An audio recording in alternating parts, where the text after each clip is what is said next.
Welcome to my YouTube channel. Hit the like button, share your thoughts, subscribe, and tap the bell icon. The ice exploded in her face. The ice exploded in her face with a crack that echoed across the noisy McDonald's. Not because the restaurant went quiet, but because inside her mind, everything else stopped. 1 second, she was standing patiently at the counter, waiting for her tray. The next, she was drenched in Coke, the fizz hissing against her skin, ice cubes bouncing off her collarbone and onto the sticky floor.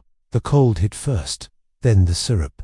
Then, finally, the laughter that it came. From the back booth, the loudest table in the restaurant, 3 teens, faces she knew too well, voices she'd learned to avoid, and one of them was already pointing his phone camera at her, laughing like he'd just seen a clown get smacked with a pie. Yo, someone record this. She looks like a wet squirrel. Damn, girl, that drink got more flavor than you.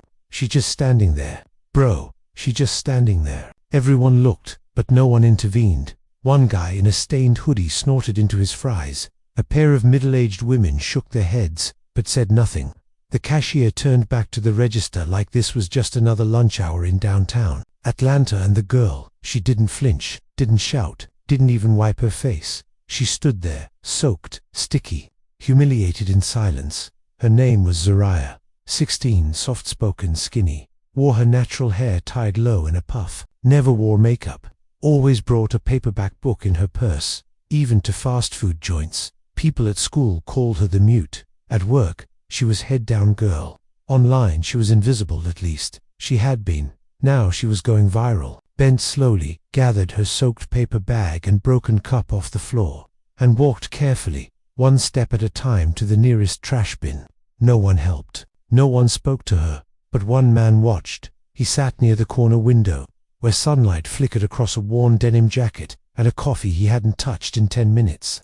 He was in his late 30s, maybe 40s. His boots were scuffed. His hands rested on a duffel bag at his side. His gaze followed Zariah like a shadow. When she threw the trash away and walked out the glass doors, he stood up slowly, tossed his untouched coffee, then followed her out, leaving a crisp $20 on the table. The bus stop outside smelled like diesel and heat. Zariah sat on the faded metal bench, knees pressed together, her soda-soaked clothes drying under the summer sun. Flies buzzed near the remains of a nearby burger someone had dropped hours ago. She stared ahead, expressionless, a buzz in her pocket. Unknown number. Video. She hesitated, then tapped. The screen filled with her image. Slow motion, frame by frame. The moment the Coke hit, the smirk on Keshan's face, the laughter, a zoom on her shocked expression. Edited with music. Someone even added fake sound effects. At the end of the clip, a voiceover sneered, "When you don't speak up, this is what you get." It was already at 9,307 views. She scrolled the comments. Quiet girl, built like a Slim Jim. Why she look like that? Mickey D's got better drinks than her personality.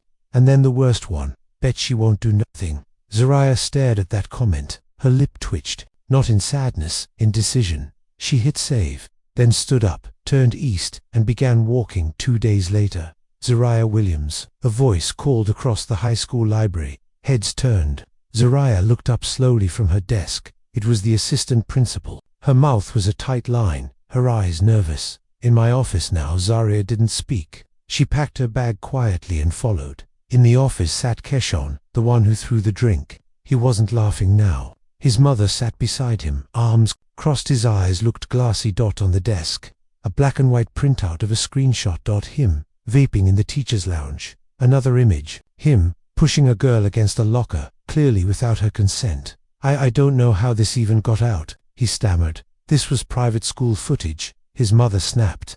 "How the hell did it get leaked?" The principal cleared her throat. "We're conducting an internal investigation, but if this continues, we'll have no choice but to involve the authorities. Someone hacked our system. This is serious." Zariah sat silently in the corner chair. Nobody looked at her. And that's exactly how she wanted it. That evening, in an alley behind a corner laundromat, Zariah knocked twice on a steel door. A man opened it. Same denim jacket, same duffel bag, same silent presence. He nodded once. No words. She stepped inside. It looked like a hacker's dream cave. Multiple monitors, wires everywhere, cameras, hard drives stacked like novels. On one screen, the McDonald's security footage. On another, Instagram DMIs on the third bank records. She walked over to a folder labeled Targets. Inside, Kashao Nila, the girl who recorded the video. Dre, the one who posted it. The McDonald's manager who ignored it. A surprise entry. Principal Rivasharia turned to him. Ready for level 2, she said simply. He raised an eyebrow. You sure? She didn't blink. Let's make them remember my name. A week later, McDonald's was chaos. All the screens glitched again. But this time, it wasn't a video. It was a warning. You humiliated the wrong girl. This time, it's your turn. That was all it said. And the next day, corporate received a packet. Inside. Footage of the manager stealing cash from the drawer. Screenshots of him messaging underage girls. His bank details, showing unexplained deposits the same day. He was terminated. Local news picked up the scandal. Word spread, but no one traced it back to Zariah. She kept her head down at school, like always, except now. People noticed her. Teachers started greeting her. Students whispered when she walked by. Even Nyla, who had filmed the video, eye contact in the halls. But Zariah wasn't done. Late one night, sitting on her bedroom floor with the only light coming from her laptop, she opened a file labeled The Final Chain. It was her masterpiece. She'd spent weeks collecting everything. Her secret job at the McDonald's had given her access. She'd copied files, watched managers' screens, listened, learned. Quietly, she knew who really owned the building. She knew which franchises were under inspection, and she'd learned how to legally buy stock. With the help of her silent partner, that same partner now texted her just 2 words. It's done. She stared at the message, then smiled, and clicked post. The next morning, national headlines. Teen hacker exposes corruption in fast food chain, manager fired. Franchise under review. Anonymous tip reveals exploitation. Harassment at popular McDonald's. Mysterious viral video leads to corporate shakeup. Who is the girl in the clip? Zariah watched from the bus. As the McDonald's passed by her window, it looked the same. Yellow arches, fake smiles on posters. But she knew the truth. She'd flipped the entire system quietly, efficiently, without ever raising her voice. And the bullies, they were still scrambling, trying to delete old posts, messages, files. But it was too late. Zariah had already printed the receipts. The girl who saw everything the morning after her story hit the headlines. Zariah walked through her school's double doors like a shadow no one could touch. She didn't strut. She didn't smirk. She just moved with quiet confidence, like someone who knew the secrets of everyone in the room. And maybe she did. Whispers followed her like perfume. That's the girl from the video, right? No way she's behind all that hacker stuff. She's been at this school the whole time. Zariah didn't flinch. Her books were pressed neatly to her chest, her hair tied back in a tight puff. She wore the same old cardigan, the same faded sneakers, but something about her was different now, like she was surrounded by invisible armor. Inside the principal's office, chaos brewed. Principal Reeves slammed a printed email down on her desk. This came from someone claiming to be a concerned student. She glared at her vice principal. They've attached school surveillance footage. From inside my office. The vice principal's mouth dropped. They're watching us. No, Reeves snapped. They've been watching us. The footage showed Reeves laughing over a staff meeting where she approved a questionable grant fund money that never went where it was supposed to. Another clip showed her snapping at a student who was crying Zariah 6 months ago. Then came the photos, screenshots of text messages, deleted emails, document listing student complaints, buried in digital folders never followed up. Each piece of evidence was real, each one sent anonymously, each one perfectly timed, and not a single person suspected Zariah. Yet, that afternoon, while the school boiled with rumors and half-truths, Zariah took her usual seat in the library table 4, back corner, beneath the humming light. Across from her, quietly waiting, sat the man in the denim jacket. No words at first. He opened his laptop and slid a hard drive toward her. Zariah plugged it in. Dozens of files blinked onto her screen, sorted by date, folder, and target name. These are yours, he finally said. You sure about what comes next? Zariah looked up at him for the first time in days. Yeah, she said calmly. But I need to know something. The man raised an eyebrow. Why are you helping me? The question lingered. He leaned back, slightly, cracking his knuckles. You remind me of someone I failed to help in time. Zariah didn't ask more. She knew better. People like him only revealed what they wanted. And right now, she didn't need his story. She needed his skills. Because the next phase wasn't about the bullies, it was about the system that let them get away with everything. Later that night, Zariah sat on her bedroom floor, laptop glowing in front of her.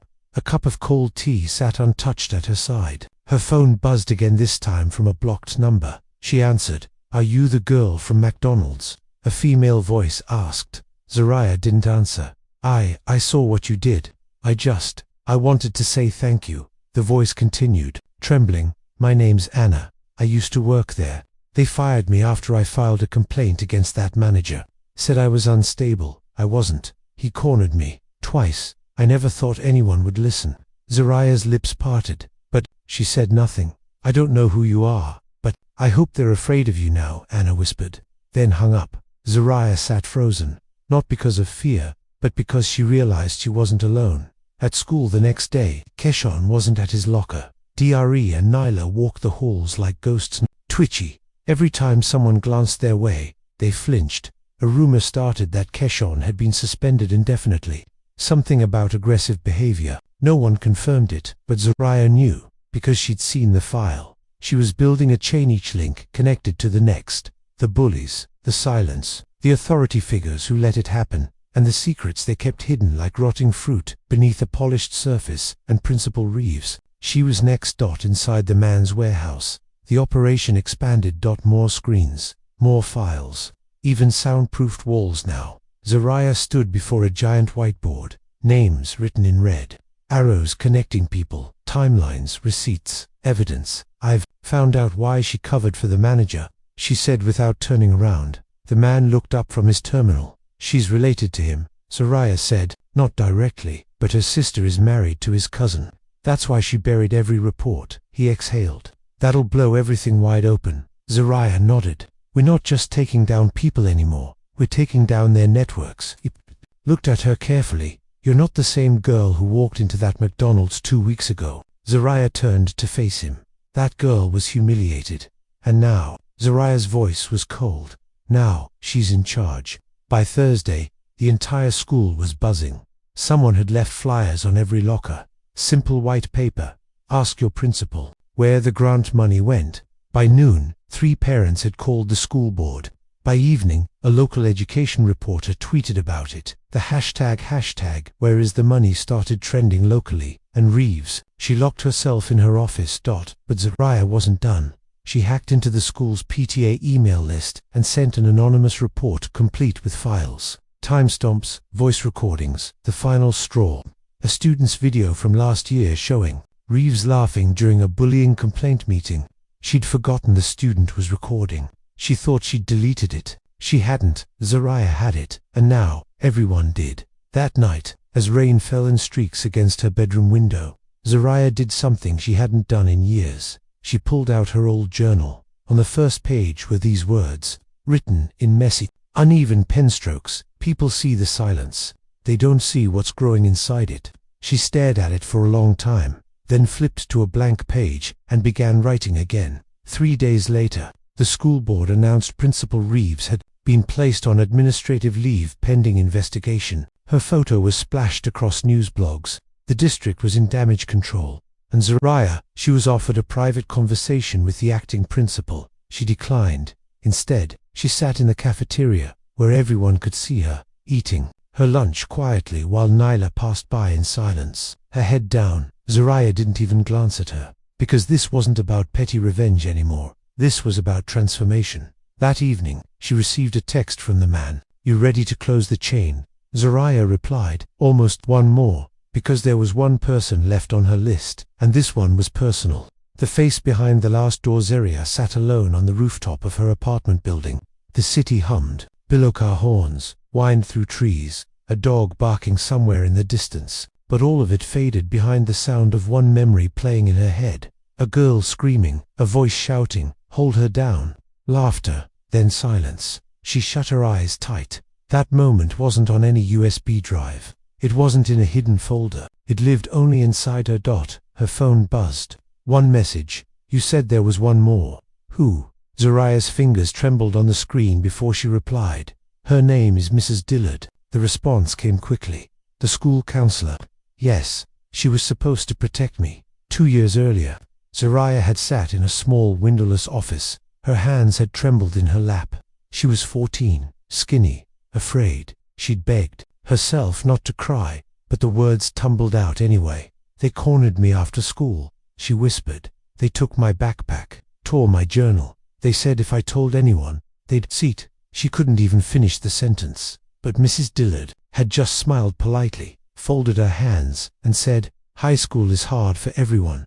Maybe try to speak up more, so people understand you.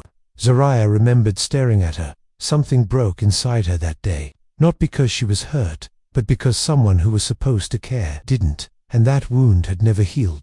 Now, back in the present, she was ready. She had hacked into the school district's internal chat logs with the help of the man in the denim jacket whose name, she finally learned, was Micah. From the files, she found it. A message from Mrs. Dillard to another staff member. Some girls just bring the drama on themselves. That quiet one is probably exaggerating everything again. It was dated just 3 weeks ago after Zariah's video had already gone viral. Mrs. Dillard still thought Zariah was nothing, still thought she was too small, too soft, too silent to fight back, but she had no idea what Zariah had become. Didn't want to destroy Mrs. Dillard the way she did the others. This wasn't about the public. This wasn't about headlines. This was personal. She wanted Mrs. Dillard to look her in the eyes and remember exactly what she ignored. At school the next day, Zariah asked for an appointment with the counselor. Mrs. Dillard seemed surprised when she saw her name in her cozy office, decorated with inspirational posters and fake plants. She smiled like they were old friends. Well, Zariah, it's been a while. I'm glad you came by. I've been meaning to talk to you about. Zariah sat down, opened her laptop, and pressed play. Audio filled the room. Mrs. Dillard's voice, clear and sharp. That quiet one is probably exaggerating everything again. Mrs. Dillard froze. Zariah leaned forward. You said that 3 weeks ago, she said calmly. You said that after I was humiliated in a public restaurant, harassed by classmates, and targeted online. Mrs. Dillard opened her mouth. I didn't mean you. Meant every word. Zariah's voice didn't shake. You dismissed me when I was 14. You told me to speak up, so here I am. She pulled a small flash drive from her pocket. It's all here. Everything you covered up. Every complaint you ignored. Every time you called students overdramatic for asking for help. I've been collecting it for months. Mrs. Dillard's smile vanished. Zariah, you don't understand the pressure of this job. No, Zariah replied. You don't understand the pressure of being a kid and knowing that no adult believes you. She stood up and walked to the door, then stopped. You don't have to worry. I'm not going to ruin your career. That would be too easy. Mrs. Dillard looked confused. I want you to sit with it, Zariah said. I want you to remember my face every time another girl walks in here scared. And I want you to wonder if she'll be the next one who fights back. Then she walked out. Micah was waiting for her outside the school, leaning against a lamppost. Well, he asked. She'll never forget me, Zariah said softly. Micah nodded slowly. You didn't leak it. No, she said. I want her to keep her job. He looked at her sideways. That's not how most people in your position would play it. I'm not most people. She pulled her hoodie over her head and kept walking. Micah followed. Later that night, in their makeshift control room, Zariah stared at the whiteboard, filled with names, all red-marked, every circle complete. The chain was finished. Micah walked in with 2 mugs of cocoa and handed her one. You've done what you set out to do. Almost, she said. He raised an eyebrow. She clicked open. One last file. Her college application. A personal essay slot stared back at her blank. What now? Micah asked. Zariah looked up at him. Now, I speak. 1 week later, the Board of Education hosted a surprise assembly at the school. They introduced a new guest speaker, student recognized for bravery, leadership, and change. Zariah stepped onto the stage in front of hundreds of students. People who once laughed at her, ignored her, mocked her. Now they leaned in. She cleared her throat. For a long time I believed silence was safe. She began, that if I stayed quiet, things would get better. But silence doesn't protect you. It buries you. Eyes widened. Phones came out. People started recording. I didn't start a fight. They did. I ended it.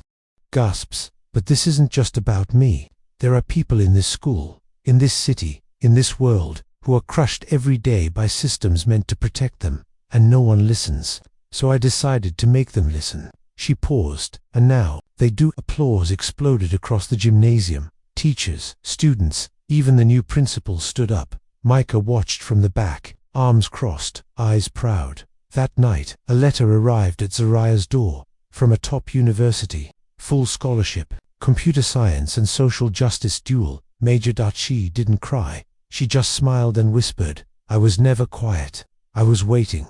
The message that shouldn't existed had been a full week since Zariah's speech went viral. People were calling her a hero. Students smiled at her in the hallways. A group of freshman girls even followed her around, calling her Z, like she was some kind of quiet legend. She didn't mind. She'd earned this peace, every second of it, until the message arrived. It was just after midnight when her inbox pinged. Subject: I need to tell you the truth. From k.write@outlook.com. Name: Keshawn Wright. Zariah froze. She stared at the name for a full 30 seconds. Her hands locked on the keyboard. The same Keshawn who ripped her journal. The same boy who humiliated her in front of the whole McDonald's. The same Keshawn she hadn't seen since the suspension. He wasn't supposed to exist anymore. Not in her story. Not in her world. But the message kept blinking. She clicked. Zariah, I know I'm the last person you want to hear from, and I don't expect you to forgive me, but I need you to know something before it's too late. It wasn't all me. Someone told me to do it. Paid me to make a scene. I didn't realize who you were or what would happen, but I've found out now. And if you want the truth, the real truth, meet me tomorrow, McDonald's parking lot, 5 p.m. Zariah read it twice, then a third time. Her chest tightened. The air felt heavier, not from fear but from rage. Someone paid him. The next day was slow. Everything felt blurry, like she was moving through fog. She tried to focus during class, tried to breathe normally, but her mind kept spinning. Who would pay someone to humiliate her?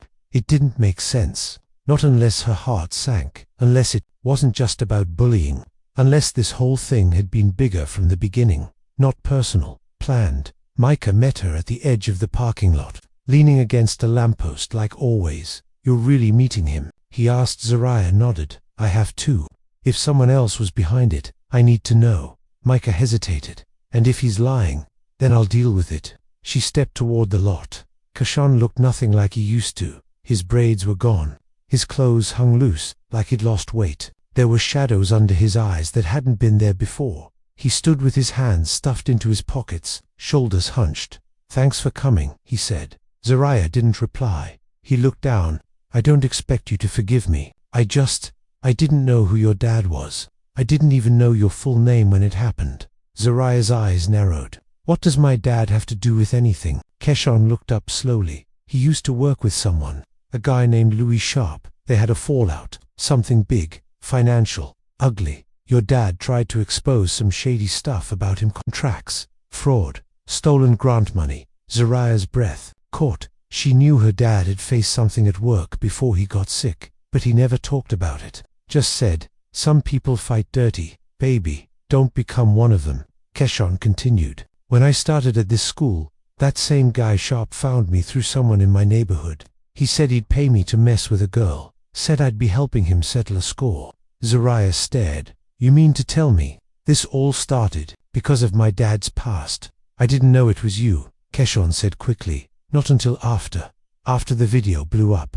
After people started calling me out. Then I saw your full name in a report. I put it all together. Zariah, mind was racing. Louis Sharp.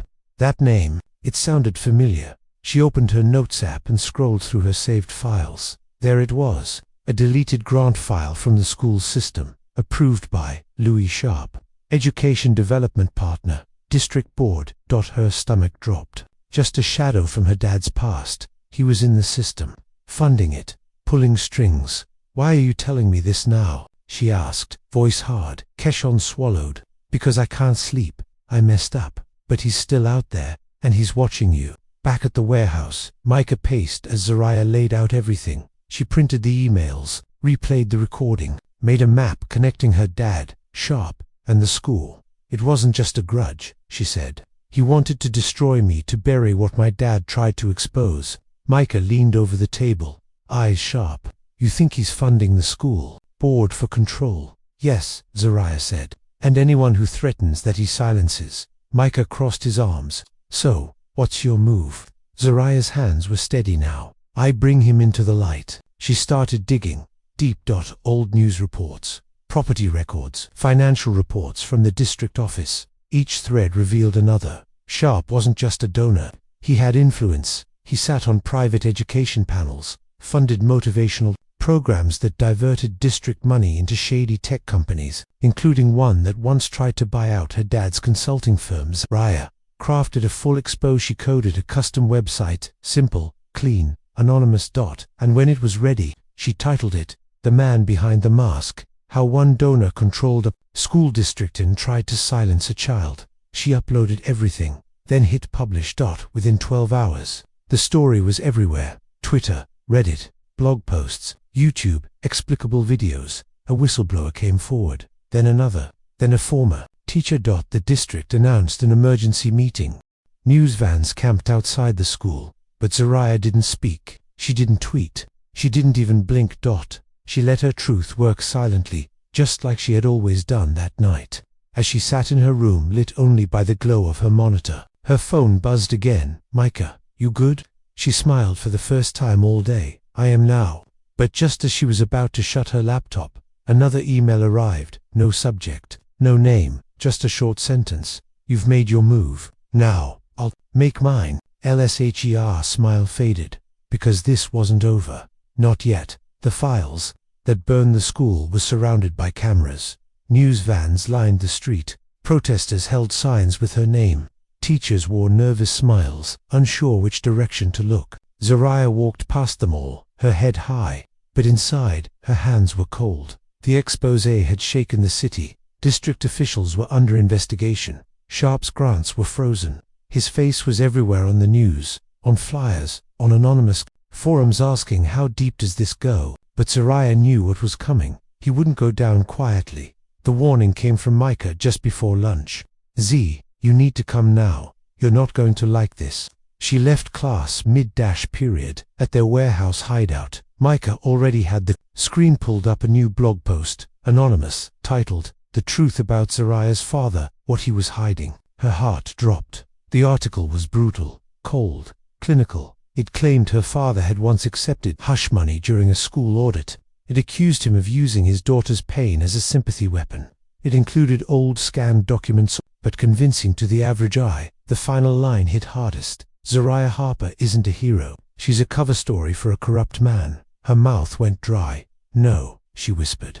He was never like that. My dad was. Micah cut in. I know.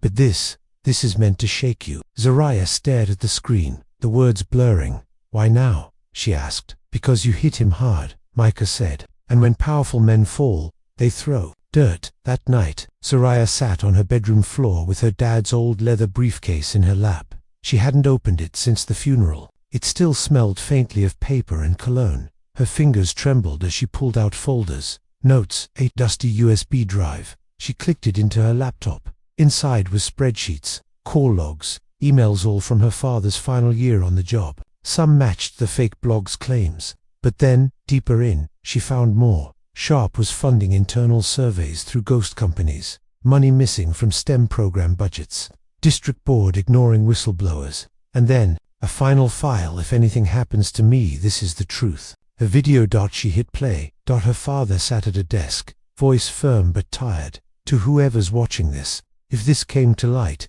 then I probably didn't get to tell you in person. They tried to bury me with lies, but I kept the proof. And if you're seeing this, they came after my daughter, too. Zariah pressed her hand over her mouth. Don't be afraid of their noise. You know what's true.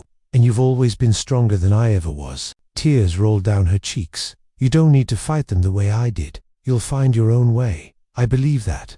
The screen went dark. Micah was waiting when she arrived at the warehouse again, USB in hand. I have the truth, she said. You sure? He asked. She nodded. It's my dad's voice, his words, his files. Micah opened his laptop. Then we finish this. The second wave hit harder than the first. Zariah uploaded everything, this time through a media leak site. The files were airtight, real-time stamped. In the morning, the Herald ran a headline across its front page: "Local teen destroys smear campaign reveals. Education conspiracy years in the making." The article praised her bravery, called her a new face of resistance, but more importantly, cleared her father's name. She printed that paper and folded it into her dad's briefcase. Sharp went quiet. His office was raided. His public relations firm released a cold, empty statement. Investigations were launched into every school he'd touched, but Zariah knew it wasn't over. Not yet, because Sharp hadn't just attacked her reputation, he'd tried to erase her father's memory. A week later, she received a call from the school board chair. "Zariah," the voice said warmly, "we'd like to invite you to speak at the District Reform Summit. This whole city is watching. They want to hear from the girl who changed everything." Zariah paused. "Okay," she said softly, "I'll come." On the day of the summit, the auditorium was packed. Media cameras filled the back row. Teachers, parents and students lined every seat. Zariah stepped onto the stage, not with fear but purpose. She stood where grown men once spoke, where people like Sharp had lied for years. Now, her voice would be the loudest in the room. She began, 2 years ago, I was bullied in silence. 1 year ago, I was ignored by those who should have protected me. Months ago, I was humiliated in public. And just days ago, someone tried to rewrite my father's life." The room was still. "But I've learned something. People can take your name. They can twist your truth. But they can't silence your voice, unless you let them." Applause began slowly, then roared. Zariah stepped back from the mic and smiled. That night, she and Micah sat on the rooftop where it all began. He passed her a mug of hot chocolate. "You really did it," he said. Zariah looked up at the stars. "He tried to break me." Micah nodded. "But you wrote your own story." Zariah looked at him. "Not just mine, my dad's too." Suddenly, Micah's phone buzzed. His smile vanished. As he read the screen, "What is it?" Zariah asked. He turned the screen toward her. A new headline. Fresh, posted minutes ago. "Former donor Louis Sharp found dead in hotel room. Foul play suspected." The rooftop went silent. Zariah's hands tightened around the mug. "I didn't." Micah shook his head. "I know, but this changes things." The final silence. Zariah stared at the headline. "Former donor Louis Sharp found dead in hotel room. Foul play suspected." A blur of flashing images filled her mind. Her father's voice. In the video, the smear blog, the pain Sharp caused, but she felt no joy, no justice, just quiet. Micah didn't speak. He sat next to her on the rooftop, eyes locked on the phone. "How?" she asked finally. "No official report yet," he said, "but some are saying poison. No sign of forced entry." Someone silenced him. Micah gave her a sharp look. "But not you." Zariah nodded slowly. "No, I was done with him. I wanted him exposed, not erased." Her words came out hollow. She meant them, but something inside still twisted. The next morning, the world moved like a dream. Zariah walked into school through a crowd of whispers. Teachers glanced her way like she was a ghost. Students moved aside as she passed. Even Ms. Cullen, the strictest in the school, gave her a quiet nod. Her expose had changed everything, but Sharp's death had frozen the air. In the main office, the district security team stood guard. The superintendent was already on the phone when Zariah entered. She raised her hand to wave, but the woman turned her back, avoiding eye contact. And that was when Zariah knew someone was cleaning up. That evening, she returned to the warehouse. With Micah, he'd printed something out. "Found this in the leaked database," he said. "It was uploaded right after your expose, hidden under an old grant folder." Zariah unfolded the document, a memo, dated 4 years ago, signed by someone unexpected. Valerie Harper. Her mother. Zariah's fingers tightened. The memo was addressed to the school district's former legal head. It said, "I'm pulling Marcus out of the fight. The pressure is too high. My daughter deserves peace. We'll sign whatever you need, as long as you guarantee they won't come for us again." Zariah felt her knees go weak. Micah caught her. "Z, you okay?" "My mom," she whispered. She knew. She went home that night in silence. Her mother was in the kitchen, stirring tea like she always did when stressed. Zariah sat at the table, memo in hand. "Why didn't you tell me?" she asked. Her mother paused, the spoon still in her hand. I was trying to protect you, she said quietly. You let them bury Dad's truth, Zariah said, voice trembling. You signed it all away. Tears welled in Valerie's eyes. He was already sick, and they were threatening you, Zariah. I didn't care about money. I didn't even care about reputation. I just didn't want to lose you both. Zariah wanted to scream, but something inside broke instead. She saw the tired lines in her mother's face, the fear behind her calm. All these years, her mother had been carrying the silence alone. Zariah stood up. I brought it all into the light. Now, you don't have to protect me anymore. Her mother gave a weak smile. No, baby, she whispered. Now you're the one protecting others. The news kept spinning. The city was still in shock. Reporters tried to get interviews. Schools across the state launched new audits. Zariah stayed silent. She didn't want fame. She wanted change. And she had one last move to make. 2 weeks later, she walked into McDonald's, the same branch, the same corner booth. She wore a soft blue hoodie and carried one folder under her arm. The manager looked up in surprise. You single quotes her, aren't you? Zariah smiled. I'm just here to order. She got a coffee, sat down, pulled out the folder. Inside, a letter addressed to the McDonald's Corporation, a statement of what had happened that day.